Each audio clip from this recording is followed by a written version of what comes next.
Blackbird is the story of Jimmy Keene. He grew up a suburban kid athlete. He liked cars, he liked women. He's a very smart guy, charming, good listener. Well, what's your ambition? I think he thought he could walk on water. It is the judgment of the court that the defendant be committed to 120 months. He's a very good kid who did some bad things along the way. Dad, tell me there's a way out of this. Not a quick one.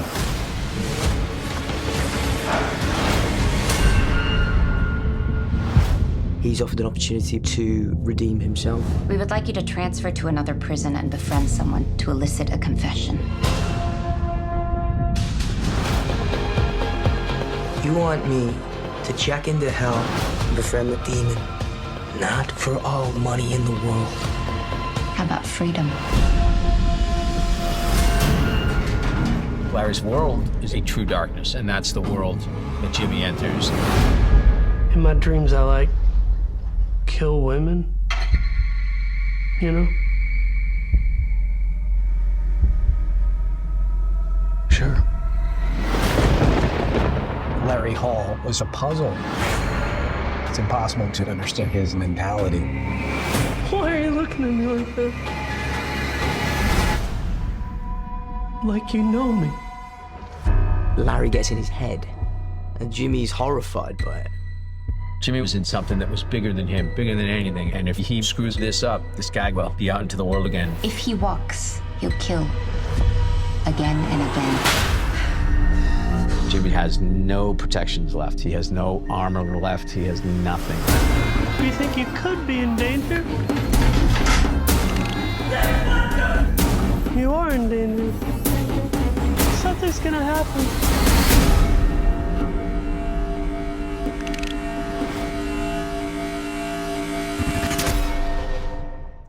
This is Natalie Kingston, and you're listening to Monday Morning Critic. So much. So there's a lot I want to ask you before we get into Blackbird. Let me just say, and I'm going out of order here, and I don't like doing that because it messes up my rhythm. I just finished up The Place Where I Lie, and I was just dabbing my eyes for about 5 minutes.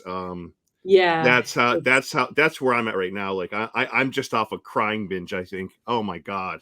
Oof. Yeah, it's a hard one. It's an emotional episode. It is so beautiful, but I want to get to it in a second because I don't want to get. I'm gonna get emotional. Then I'm not gonna be able to do the interview, and then that's. But anyways, it's a work of art. That's all I'll say. So the kid that's born in Louisiana, and that's drawn to a VHS camcorder, right? I feel like all those people, Natalie, that are so passionate, from the Spielbergs to you to like anybody who's just driven by that VHS camcorder when you were younger. Was there a movie and I know a library and children's books are involved in this as well. You've told the story in other interviews, but is there a movie that you saw at that age or an actor at that age where you're like, gosh, I love it. I love cinema. I love TV. I want to make it. I want to create this. No, there wasn't. It wasn't really about like the movie. I really didn't watch movies as a kid. My parents really didn't watch much TV or movies or anything like that. Yeah. I was just like playing outside a lot, or just I was always like creating these like productions or these I don't know, like just, like stage plays, or that sort of evolved to right.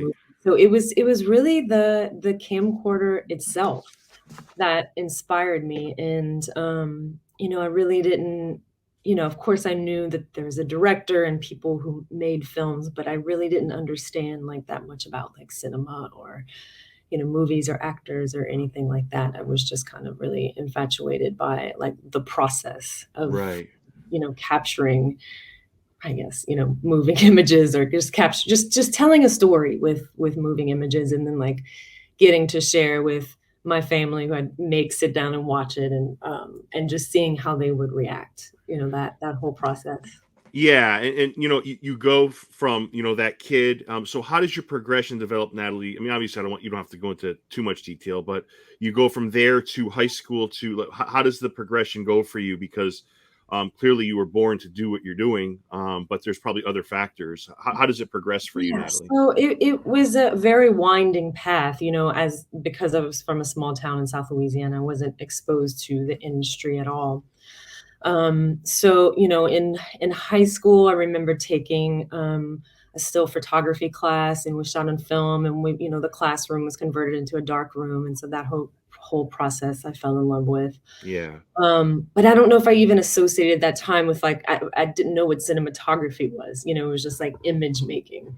Right. Um, and then, I went to college in a city not too far from where I grew up in Louisiana. At the time, there was no film program, and I knew I wanted to major in film, but the closest thing I could find was mass communications. Gotcha. And so I did that. And after college, I was still lost. I was like, how do I don't know how to work in film here. Um, Yeah. so, worked in like retail management for a few years. I Mm. was, I was a manager of a clothing store. And, but I wasn't happy, so like after a few years, I quit, and I got a job at a small TV station in South Louisiana, and they had one position open for a salesperson. And that's not what I wanted to do, but I was like, well, maybe I No. get my foot in the door. So I did it and didn't do the sales thing for long, but I kind of like made it known that I wanted to like be in production. So I would always just go visit the guys in the back in production and just like watch them, you know, Mm. film things or edit or whatever. So that it was, well known. And so actually shortly after a job became available, this guy left.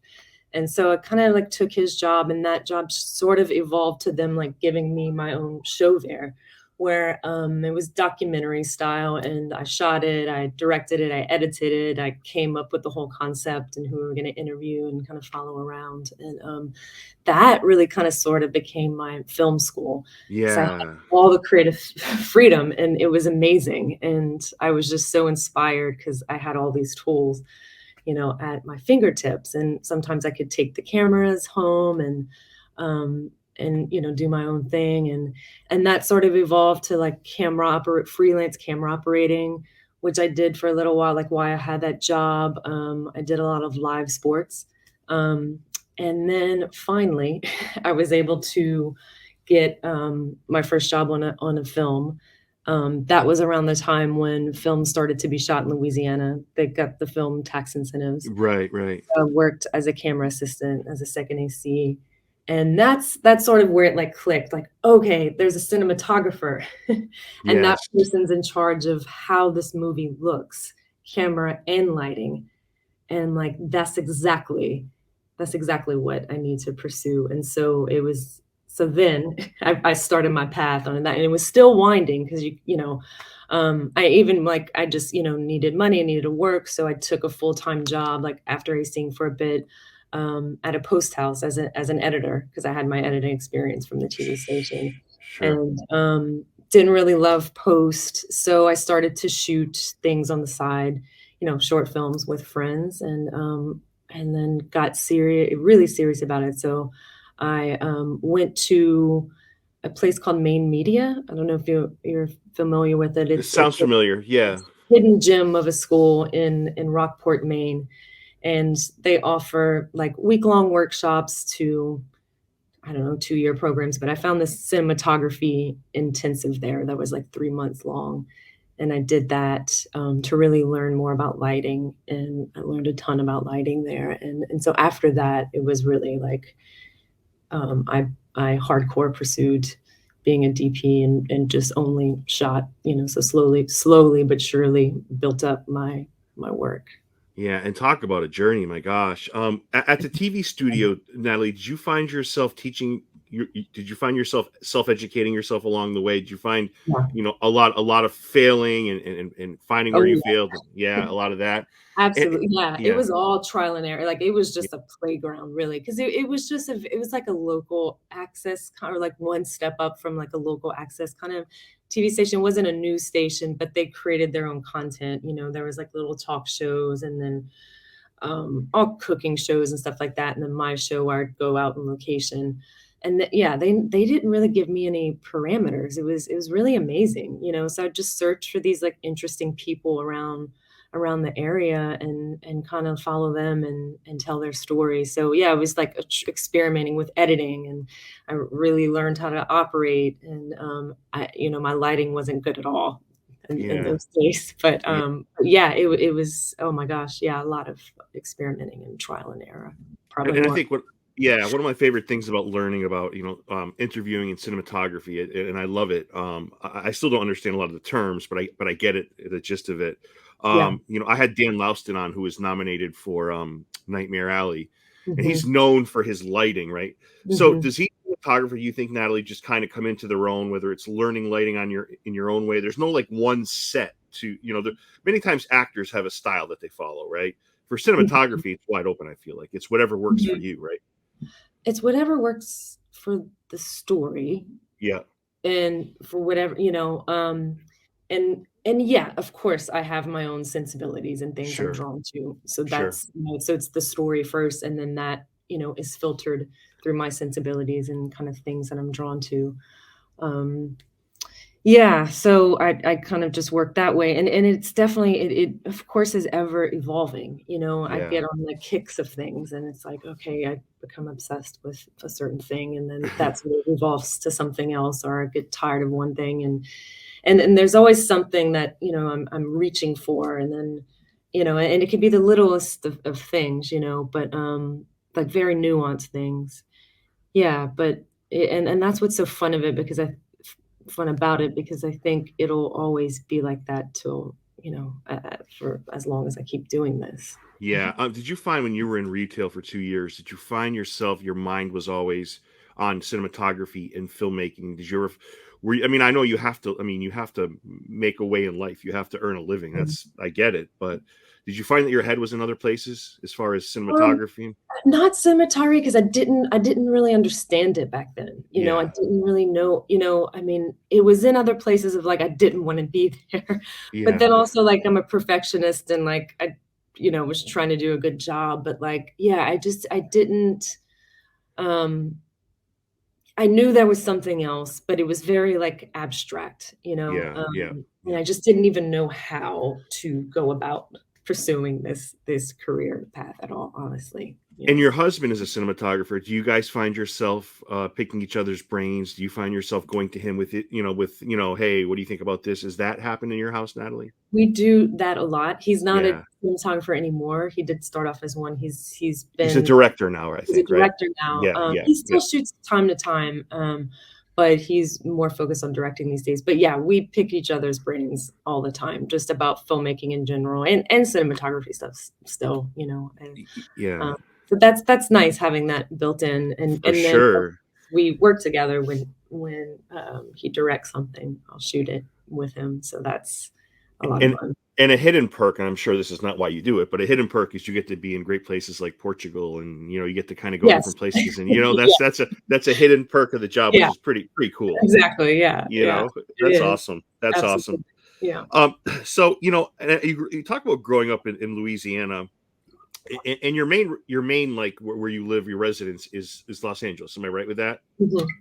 Could you, Yes, yep. Natalie, could you ask for two different places as far as mindset and how people approach life, as far as I know, LA yeah. versus like, New Orleans. Louisiana? Yeah, yeah. Yeah, It's almost like yeah. night and day of how you handle life on a daily basis, right? Yeah, oh my god, absolutely, there was, because I moved to LA from New Orleans, and it definitely is a culture shock.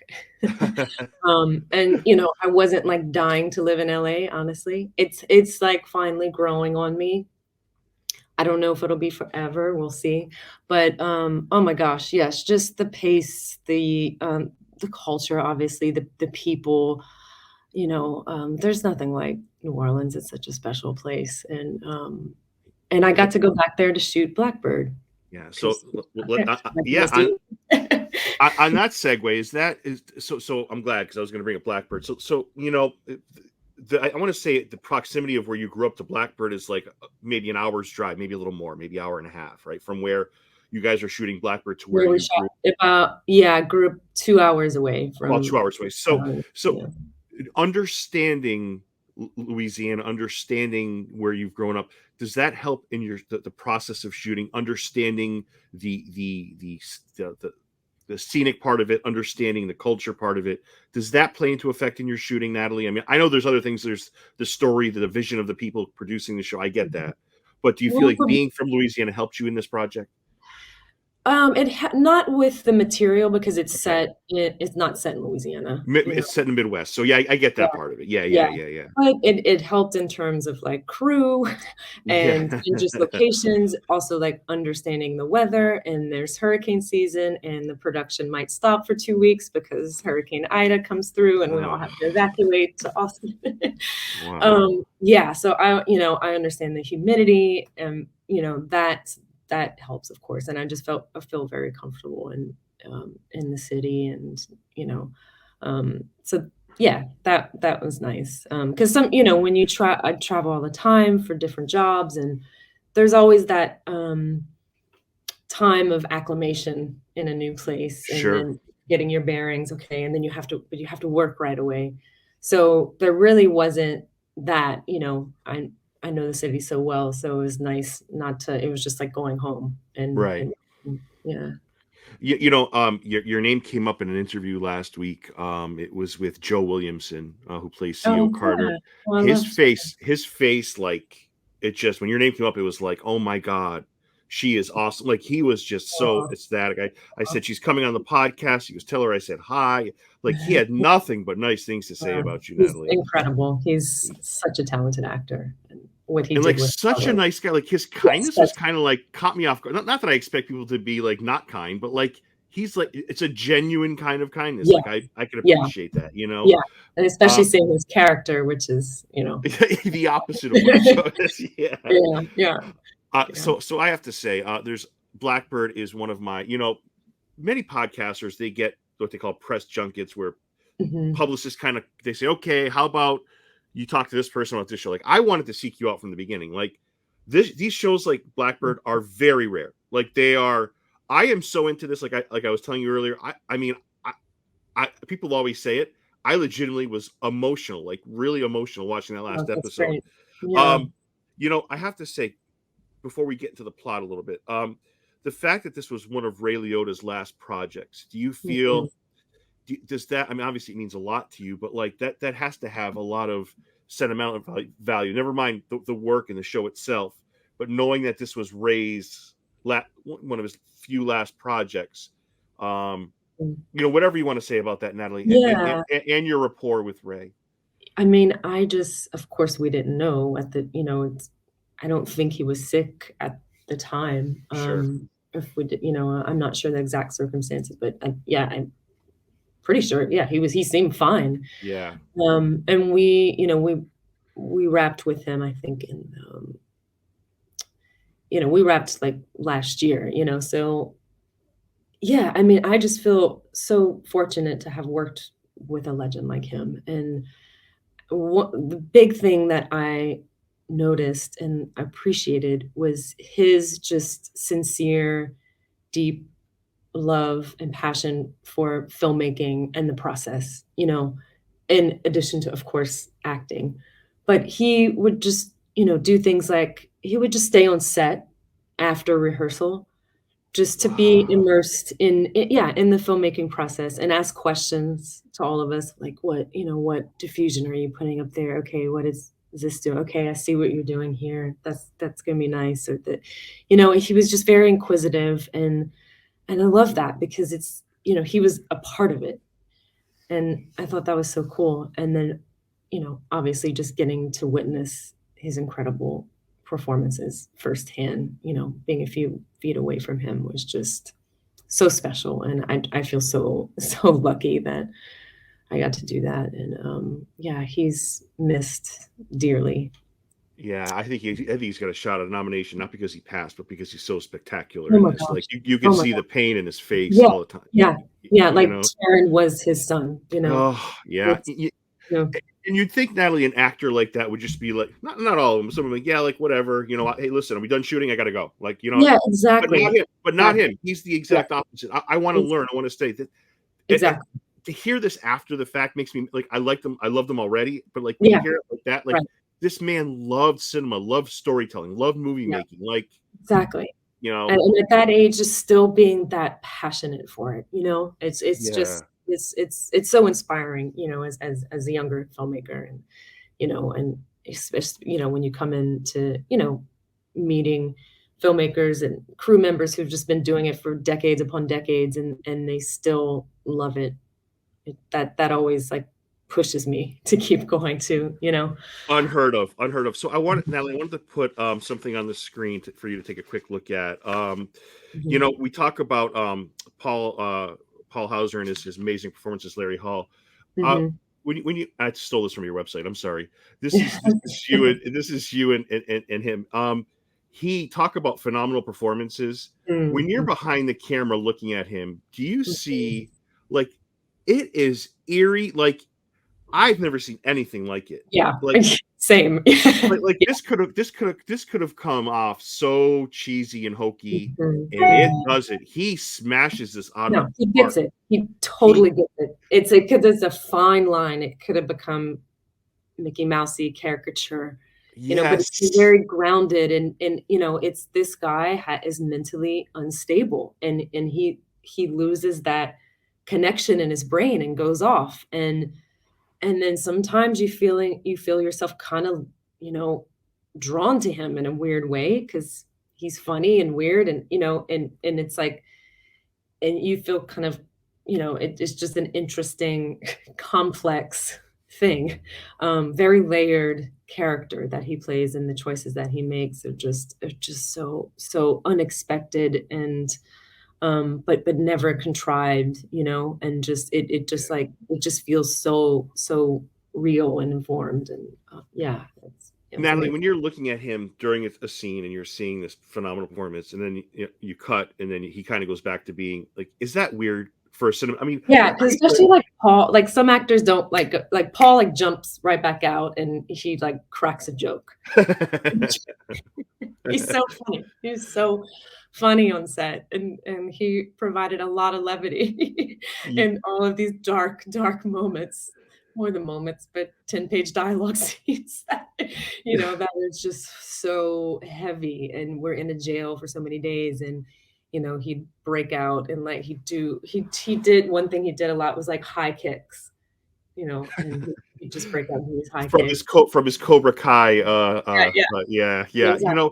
I have to say this. It's such a. And I think Joe mentioned this was, it's such a small space. You did such a wonderful job confined in that space to really make things look in the prison, especially. And it's got a little bit of a tinge to me. It reminds me of the Green Mile a little bit. It's got that what's the color I would use? Pastel or something Mhm. very, yeah, it's got this beautiful color, but I love the way the prison shots are done, Natalie. They're really done Yeah, beautifully, you yes, know. yeah. Uh, whatever you wanted to say. I was gonna say, it's, yeah, that location was quite hard. As you know, it was real, not operating. It closed down after Katrina, but, yeah, it was, very, restricting in what we could do, so we really had to kind of, like, really think outside the box on how to control light and bring in our own, and within the cells themselves, it's 4 white wall or 3 white walls and a sliding, jail door bars, and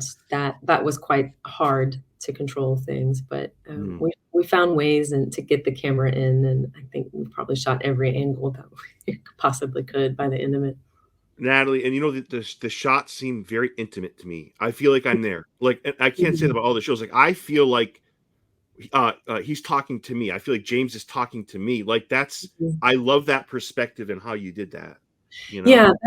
That was very intentional of because this is so character driven, and so I wanted you to feel like you were always inside these conversations Yeah. and immersed in this space where they can't, they have to be secretive, and they can't let Jimmy can't let anyone know what he's doing, and, so and they're in a confined place, and at moments we have a more objective perspective, and that's very intentional, like, to create the feeling like, "Okay, is someone maybe watching or not?" But most of Yeah. the time, yeah, it's very, very immersed in their conversations. Do you feel like, because this is actual based on a true story, do you feel that you have is there more pressure on the process? Do you feel like you have to get it? I mean, whereas say if this was just a made up story versus, I mean, this actually happened based on true events. Do you feel like there's more pressure on you to really get this right, or do you think your process would have been the same regardless of what the story was? Yeah, I think it's pretty much the same. It's just Yeah. letting the script inform everything, the story. Yeah, yeah. Yeah, and I'll tell you what's a great compliment to your cinematography is Mogwai, the music. It's just super. It's just it's like watching two people that almost like you guys were together, and like, okay, here's this scene and in the music. It's like perfect. Yeah. Like perfect. Yeah, they did it's a fantastic job. Yeah. So in season one, in episode one, there's a shot of her on a bike. It pans back. I don't know if you know. She's opening shot. Yeah, like talk about emotional. And then, as I was telling you, I wanted to kind of go with the Place I Lie, which got a 9.3, and people are raving over the show. I wish more would just. I haven't seen that yet. Cool. Okay. Yeah. She's kind of narrating this episode. Yes. And you see her talking about the bike and. Yeah, it's one of my favorites. I couldn't wait till this one came out, especially because we get you, and I love that Dennis did that in this episode. Is you get to be in Jessica Roach's perspective and feel her memories and what she was like as a human being who lived on this earth, and how that was taken away, juxtaposed with the scene in the wood shop towards the end.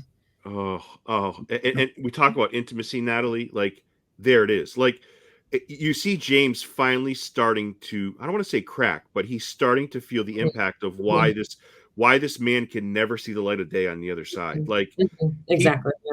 And you see his face. I love this shot. Like he's like you could tell he's not the cocky guy anymore. Like, right. He has transformed. Exactly. Yeah. Yes. Yeah. He is hitting. It's starting to hit him with what the police have been trying to tell him the entire time. Yeah. Yeah. And Natalie, he has got such a James Dean quality to him, Taron Egerton. Right? I said the same thing. Yeah. He's got the things rolled up. He's got, hair and So when you're shooting that, can you feel the impact, Natalie, the way that I feel it now? Can you see? I mean, I've seen the final product, so it's probably not a fair question. But like when you're seeing that and you're filming that, does it hit you? Does it hit you more, or are you just focused on? Yeah, I remember the first time Taron stepped in front of the camera for a camera test. And it was like, oh, wow. Like the feeling, it was just a palpable feeling of like, he has a presence and it's hard to articulate, but you definitely, you feel it, you feel his presence. And he totally transformed into Jimmy Keene. Like, I don't know if you've Googled images of. No, does he look just like? I bet you he does. Yeah, it's very, yes, the same, very, very ripped, and hair always perfect and everything, shirt tucked in and everything fitted, and yeah, that was that dude's vibe. And he really, really nailed that. But yeah. And there's so many other people like Greg Kinnear. I mean, I can go on and on. Like they all just make the show. The Seppi and it's just phenomenal group of actors. I feel like so incredibly lucky to have captured their performances. And I cannot emphasize enough on what Dennis has created here, what you've created, what everybody's created, and like this last episode, the narration of the actor who was playing Jessica, and just watching the parents, the bike. Having a daughter doesn't make this scene any easier. Let me tell you, this episode, one of the best episodes I've seen, Natalie, all year on any show. Maybe the last few years. It's really powerful. Yeah, how people aren't salivating over this show, like many are, like, but this should be like priority one with people who are binge watching TV or people that enjoy episodic series. This is at the top of the list, Natalie. Oh, thank you. I'm glad it's resonating with you. That's good to hear. Have you? And by the way, a lot of the beach shots I loved in this last episode. The shots of her on the bike. It's just I'm always, when I always tell cinematographers, a cinematographer is really. You love their work where you could just turn the volume off and just watch, and it comes across as like a beautiful that's how it should be. Yeah, exactly. Yeah. Like, even if you don't hear the dialogue, our job is to visually communicate emotion.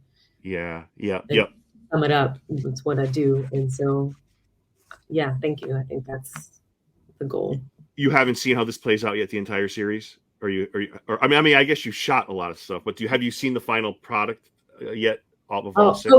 Yeah, because did the color grade and everything, so Okay, gotcha. I saw everything. But I mean, I haven't seen 5 since it's aired yet. I haven't watched it at my house. Yeah, so I'm excited that all of that resonated with you, and yeah, the scene in the wood shop that you were talking about. I guess nothing is spoiled. Yeah, it's No, it's not a spoiler. No, certainly not a spoiler. The one of my favorite, if not my favorite scenes of the whole thing is that one, the long push in where we start Jimmy and Larry, they're sitting at the table, they're starting the conversation. Yeah. And the camera pushes in for about, I think it's around 2 minutes, 2.5 minutes, and we end on the close up on Larry. Yeah. And right as he's ending his monologue, and then during that time, it's starting to rain, clouds come in, so the lights are dimming, but everything was supposed to be like really subtle, where you wouldn't even notice that the camera's moving. You wouldn't notice that you just feel it emotionally. It's just supposed to be really in sync, and that was just such a symphony of a shot. It was just so many people had to come together to pull that off perfectly.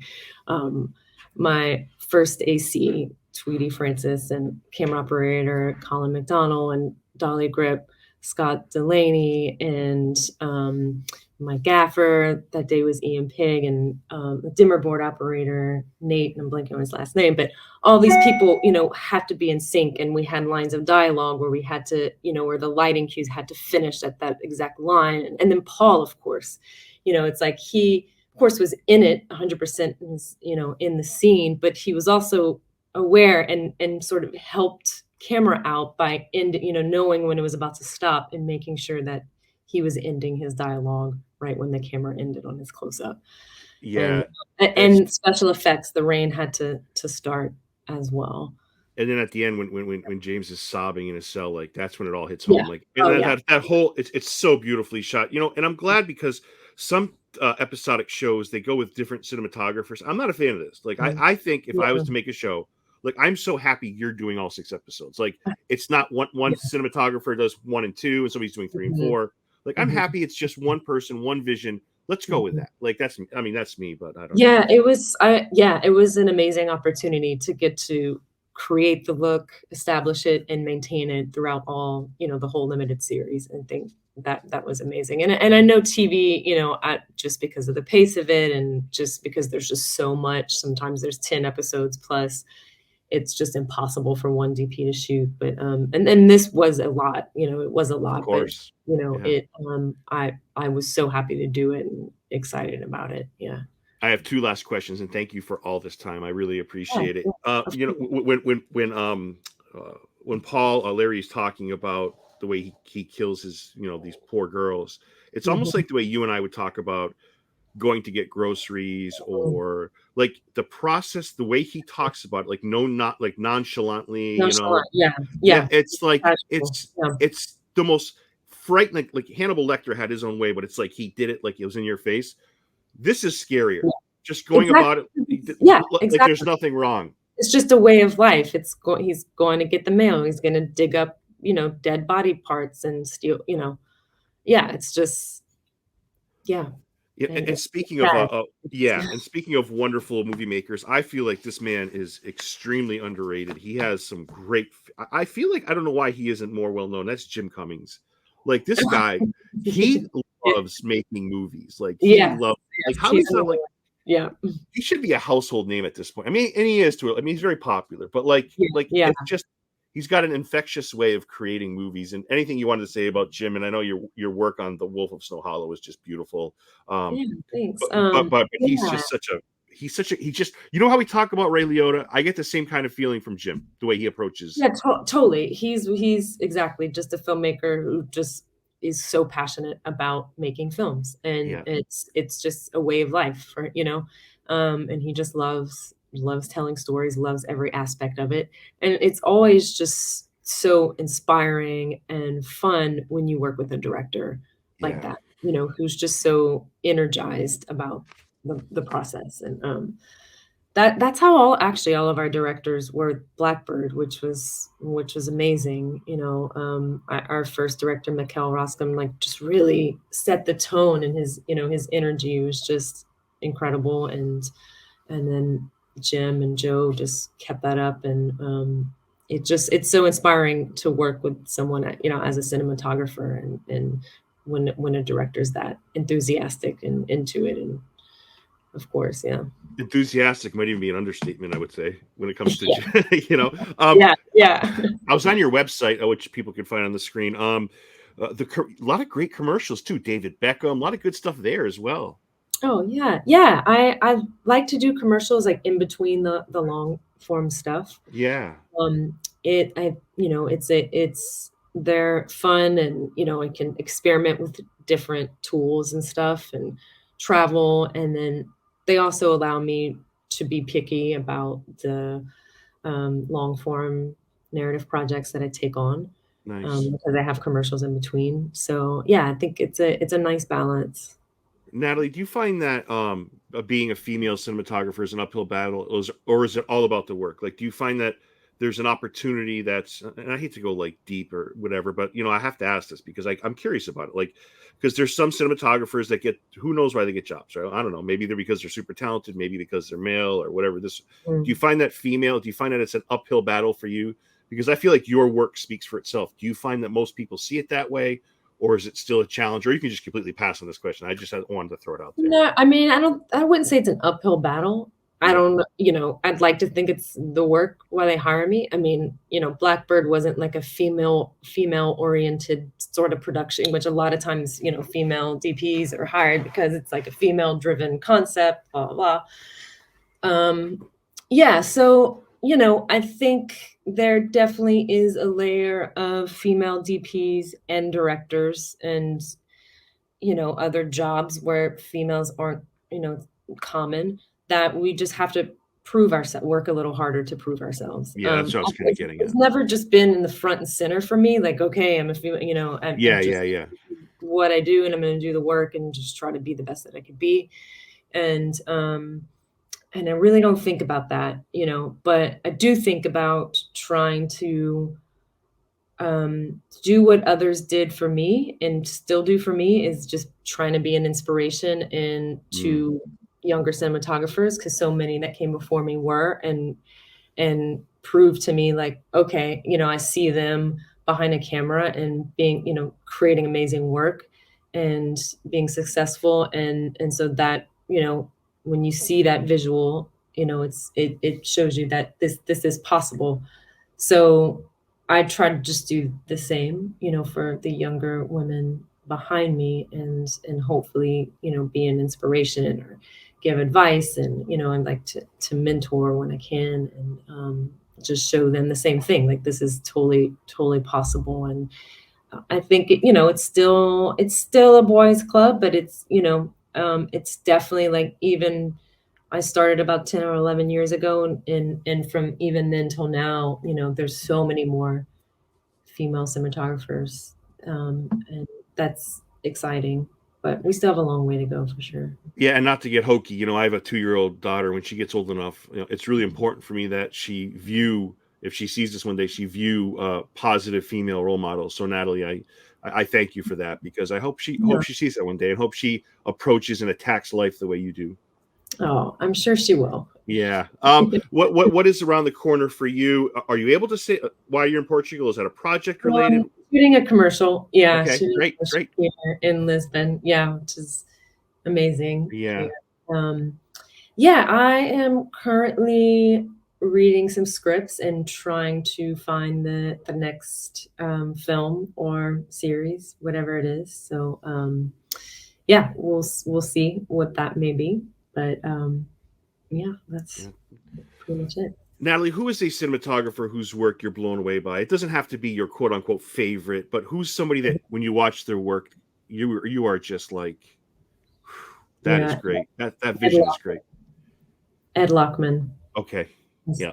There's so many. He's just the first one that came to mind, because Yeah. I just look at his work a lot. and it's quite inspiring to me. There's so many. There's so many. There's so on and many. on. Yeah. Natalie, thank you so much for this. I'm so appreciative of every minute, and please enjoy Yeah. the rest of your time in Portugal. Thank you. Thanks for having me.